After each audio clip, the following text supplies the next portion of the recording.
Okay, well, I'll open up the floor. I'd be interested in hearing your accounts of homework this last week, of just kind of seeing when those moments were when you just met with a certain kind of confidence, whatever arose, and when you didn't. I'd be open to hearing some of your own reflections on what has kindled some confidence of faith in the practice for you. Or I'm, as usual, happy to go anywhere with anybody. In so many ways, I feel like I'm leading two lives. I'm two people. The heavy, weary, depressed man who is weighed down by my thoughts, and knowing at the same time I'm more than that. I'm much more than that. Mm-hmm. But I don't know. I mean, I've had glimpses of that. You have had glimpses of it. I think you've told me some of them. Of that wonderful person. But yeah, I missed last week, but I ended up listening to Victor, and it's sort of like it is that sense of not knowing how to get out of my way to get there, to really trust that I'm worth to be in the light. Right. I'm worth walking without burden. I'm worth it. You're worth it. Your heart matters. My heart matters. Your heart matters. So this is my struggle. I don't know. It is your struggle. and yeah. I mean, it gets to the point where I go, I've had enough of this. I don't want it anymore. Yeah, you don't want the struggle. Yeah. Well, yeah. I mean, I don't want to live. Yeah. If I have to struggle. If it's only this, if it's that kind of closing down into your conditioning, and it feels lifeless and it's unhappy. It is. Yeah. Yeah. So you might see what it does for you to reflect on your experience of faith through your life. Take a little extra time with it this week. Okay. Like, what are those moments where you saw the truth, where you got a glimpse of who you really are? Not this cloud, cloud cover, but the clouds parted and the sun was there. So reflect on that, just moments. Reflect on people too. I think this is really valuable. If there are people who you spontaneously have trusted, have sensed, there's something for me in this, being around this person. Reflect on that too. Yeah. There's something that lifts the heart, just doing this reflection. It like restores some sense of, wow, there is a purpose here. There is a path to what can so easily to a depressed mind seem like no path whatsoever. Right. Exactly. Just stuck in the mud. Yeah. Could that reflection be? I mean, I've had experiences with extraordinary help in my life that are not people. Yeah. That are not people. Yeah. Well, they're more than people. They're beyond people, but I know they're there. And I know they're always there supporting me. They're always there willing to give me a hand. But I have to ask for it, I think. You have to ask for it. Yeah. It takes a certain humility to ask for it. Yes. And even right now, as you're talking about them, your mind is shifting. You bet. Yeah. Yeah. Yeah. It's like the flame that they carry lights yours. Something like that. Yeah.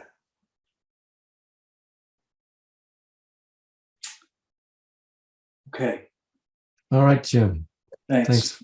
Thank you for sharing.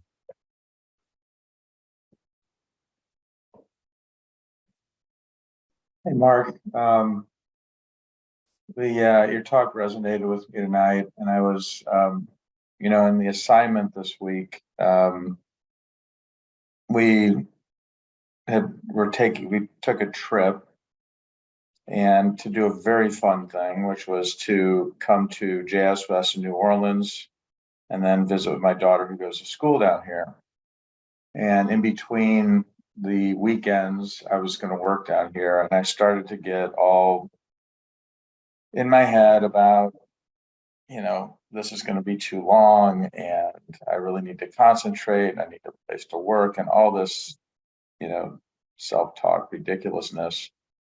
And, and I thought about our assignments like, okay, just, roll into this and it's going to be fine. And I was thinking about our class, or we'll be able to do our class. I like routine too long. And anyway, it's a very trite for me example, but the larger, and the word that I've used for it, which comes from my 12-step tradition, is spiritual experience. I feel like there are like all these little mini spiritual experiences like that, where it's a faith that I'm turning my head off and I'm just going to go into it. And, Yeah. Let go, let God, I believe, is one of those yeah 12-step phrases. Yeah. Yeah, and you took me back to, those the first times when I was coming into this like 28 years ago, and there was a couple of people who you use the exact term that we use, which is they had something I wanted. Mm-hmm. And it was a guy who became my sponsor, who was a spiritual leader for me. And I've been thinking about this idea of a spiritual experience because then I try to give that to others in this program. Mm-hmm. And it's like, but I'm a very concrete person, and it bothers me that what in the heck is a spiritual experience, and it's hard to describe. And the It way is you hard to describe. Believe me, I have that job of describing it. It's not easy. You did a beautiful job tonight. It really resonated with me. Try to not get trapped in words. And I was thinking that the best way is like the shift that you talk about, and you can't see it. It just happens sometimes. And but you feel it. Yes.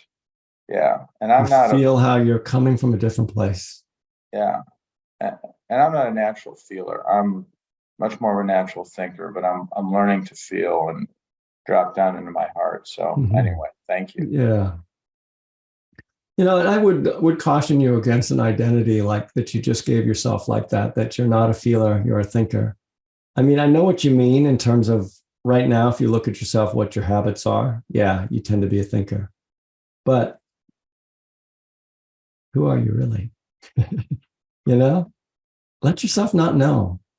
More and more in life, I think it's kind of a curse to give oneself an identity, that an identity is like giving yourself a prison to live in. Okay, now I've said that I am such and such a person, and now I got to prove that. I got to live that. So if you don't say that about yourself, you might discover there's a lot of feeling in there. It might not get the credit that the head might keep you from giving it credit for what's actually going on, but it's there. I'm pretty sure. He cries every day, by the way. Tears. Yeah. And I see Jennifer over there nodding her head and smiling. So We have a friend so Andy from Colorado with us. So, hi Andy. Welcome. Yeah. It's but yes, he feels more than I do, but it comes out of his eyes. yeah, yeah. I mean, I think it's sometimes it's part of male conditioning that we have a lot of feelings, but somehow they don't make that long journey into our head as well. We can't articulate them. We don't identify them. It's tougher, and I don't know if that's a neurological thing or it's purely a matter of socialization, but I often observe that that's the case in many men. And but it's there. There's a lot of feeling, and there's a lot of that sort of intuition when you say, that person has something I want. You're not coming from your head. It's not the identification of an idea about that person. It's like your heart recognizes. It's an intuitive kind of knowing that I can feel in that person something that I'm longing for. So that's really important to recognize that you have that, and everybody has an intuitive capacity. And the whole domain of faith is very much about the intuitive capacity of the heart to know things that are not necessarily justifiable when we get into the sort of analytical mind. They're not so easy to trace or justify, but that doesn't make them not real or not trustworthy. So, but one has to discover that. One has to begin to see that. All right. Thank you, Nick. Any reports on homework this week? Anything you've noticed? What have you noticed? So, Beth. Hi. When you asked us to think about like if we felt like we could handle a situation or something that was in front of us, I came across a relationship between faith and integrity. I found that if I felt conflicted about something, that at those times I would feel like it was too much for me. But if I felt like something just felt right for me, then it even if my mind imagined more disastrous consequences from it, I felt like whatever came about, I would be able to handle. And that was kind of Wow, interesting. that's a wonderful observation, and it makes sense to me that they're related. This ability to have your heart be whole as it moves forward, which you're calling integrity. That ability gives you confidence to meet whatever comes. And if you're divided in some way, that isn't there. Beautiful. Thank you. I feel like there's a lot more to say about that. Not sure it's going to come right in this moment, but the relationship between faith and integrity. It's related to what I was trying to talk about in terms of really knowing the light inside you, who you really are, but I'll put that down, and it might come up in another class, and I might have more to say about faith and integrity.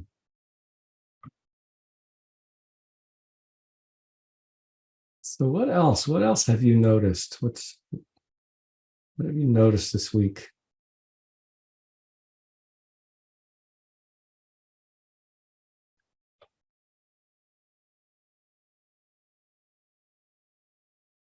Don't feel it has to be earth-shattering. So, Nate? Hey everyone.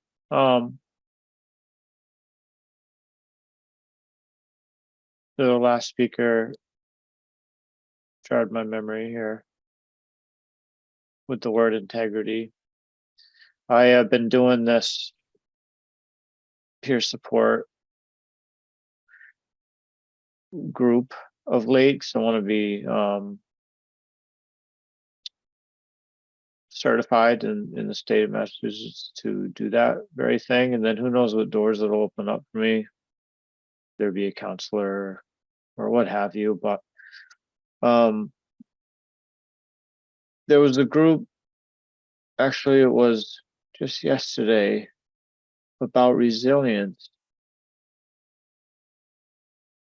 And I had this moment during the group when it came around to me to speak, that I don't want to use the word easy, I'm trying to be careful here, but it felt very natural for me to talk about such a thing.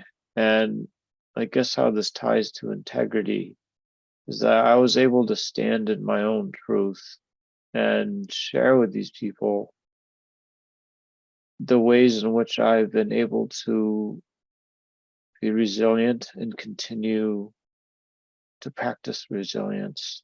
And I guess in a way, I felt that I had faith in myself, which sounds really weird to say out loud, but No, it's okay. Try it out. Faith in it was, yourself. what I mean is to not go into it scripted or Yes. anything, but just have it Yes. come to me and Come from your heart. come from the heart. Yes. I don't know if any of that made sense.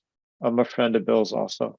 Yeah, it makes sense to me what you're talking about, that there's a kind of letting go of the script and trusting that what's inside of you will come together as you're facing another group of human beings who want to hear what you have to say with sincerity. You know, it's what I do every time I teach. You know, I don't have it all put together. I used to teach from notes. I can't do that anymore. I do have a general idea of what I want to say in any given class most of the time. Once in a while, I don't have any idea. But most of the time, I have a general idea. But it's like just sitting down and letting what I know come through me. And I'm not even sure it's what I know. I let something come through me. And everybody has that capacity. It's not like some special Mark Hart thing that if you trust yourself, if you speak from your heart, something true and valuable gets said, and people are touched by it. And knowing that, it's odd how much we don't speak from our heart, how much we often fly up to our head and try to have the right ideas or say something clever or whatever. Given that that's not actually where most of us want to be, we don't want to necessarily be in someone's head. I mean, yeah, there's some really interesting lecturers. I certainly, some really, thinkers that are worth reading and so forth. But certainly more and more, what I want to hear is what's inside of people.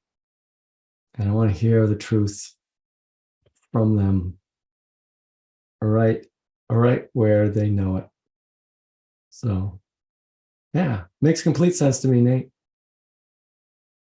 Keep it up. It's that idea of just meeting what arises, having faith in emergence. I think I used that word last week, emergence. That what needs to arise in oneself to respond to a situation will arise if you relax and let it. You can't always do that, We're often stuck in something or another. We're stuck in a state of mind. We're stuck in an opinion. We're stuck, with thoughts telling us we don't know what we're talking about, or everybody's going to laugh at us, or whatever. We're often not there. But once in a while, the clouds clear away, and you know yourself to be this place where truth emerges in the world. Isn't that amazing? Where intelligence is operating. A deeper intelligence than we even know is operating in each of us. I'm thoroughly convinced of that.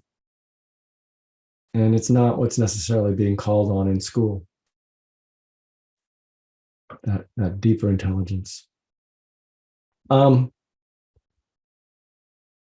noticing kind of this grassroots level of faith, of just the experience of being able to meet what arises moment to moment. So that's kind of the mindfulness aspect of this.